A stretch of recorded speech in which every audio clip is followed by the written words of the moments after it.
NLC India நிறுவனம் தனது சுரங்கங்கள் மற்றும் பக்கவாட்டில் உள்ள எல்லை பகுதிகளில் அமைந்துள்ள கிராமங்கள், விவசாய நிலங்கள் மற்றும் பொது சொத்துக்களின் பாதுகாப்பிற்கு மிக உயர்ந்த முக்கியத்துவத்தை அளிக்கிறது.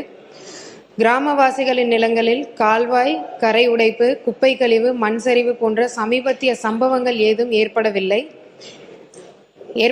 என்றும், இதற்கு முன் 2015 நவம்பர் மற்றும் டிசம்பர் மாதங்களில் பெய்த கடுமையான மழையின் போது ஏற்பட்ட பாதிப்புகளை ஒப்பந்ததாரர்களை கொண்டு மண் சரிவுகள் அகற்றப்பட்டது. மேற்படி பணியானது கிராமவாசிகளின் ஒப்புதலுடன் மற்றும் மாநில அரசு அதிகாரிகளின் அறிவுறுத்தலின்படி தகுந்த இழப்பீடும் என்எல்சி இந்தியா நிறுவனத்தால் வழங்கப்பட்டது. அதன் பிறகு அது போன்ற எந்த சம்பவம் நடைபெறவில்லை. இது போன்ற சம்பவங்களை தவிர்க்க உயரமான மண்குவியலிலிருந்து வரும் தண்ணீரை தெற்கு நோக்கி திருப்புவதற்காக ஒரு கால்வாய் அமைக்கப்பட்டது. இது இறுதியாக பரநாற்றின் நிரந்தர திசை திருப்பு கால்வாயில் கலக்கிறது. மேலும் சுற்றியுள்ள பகுதிகளை பாதுகாப்பதற்காக போதுமான அகலம், உயரத்துடன் ஒரு பாதுகாப்பு கரை கட்டப்பட்டுள்ளது. கால்வாய்கள், வடிகால்களை தூர்வாருதல் மற்றும் சுத்தம் செய்யும் பணிகள் தொடர்ந்து மேற்கொள்ளப்பட்டு வருகிறது. மேலும் தண்ணீர் மேற்கு கார்லண்ட் கால்வாய் வழியாக பாதுகாப்பாக செலுத்தப்படுகிறது.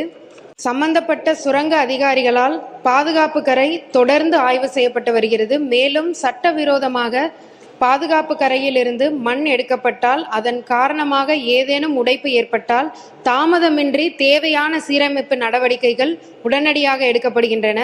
2015 ஆண்டு பருவமழையின் போது வெளிப்பக்க குவியலின் எல்லை பகுதியில் முன்பு சரிந்த மண் ஏற்கனவே பேக்ஹோஸ் மூலம் அகற்றப்பட்டு, பாதிக்கப்பட்ட பகுதியில் தளர்வான மண் தொடர்ந்து அருகிலுள்ள பகுதிகளுக்கு நகர்வதை தடுக்க பாதுகாப்பு கரைகள் பலப்படுத்தப்பட்டுள்ளன. என்எல்சி இந்தியா நிறுவனம் உள்ளூர் மக்களுடன் சுமூகமான உறவை பேணுவதற்கும், மாவட்ட நிர்வாகம் மற்றும் சம்பந்தப்பட்ட தரப்பினருடன் கலந்தாலோசித்து தளம் சார்ந்த பிரச்சனைகளை தீர்க்கவும் தொடர்ந்து கடமைப்பட்டுள்ளது. எனவே இவ்விவகாரம் ஏற்கனவே என்எல்சி இந்தியா நிறுவனத்தால் கவனிக்கப்பட்டு தேவையான நிவாரண நடவடிக்கைகள் முடிக்கப்பட்டுள்ளன. மேலும் கண்காணிப்பு, தடுப்பு நடவடிக்கைகள் மேற்கொள்ளப்பட்டு வருகின்றன.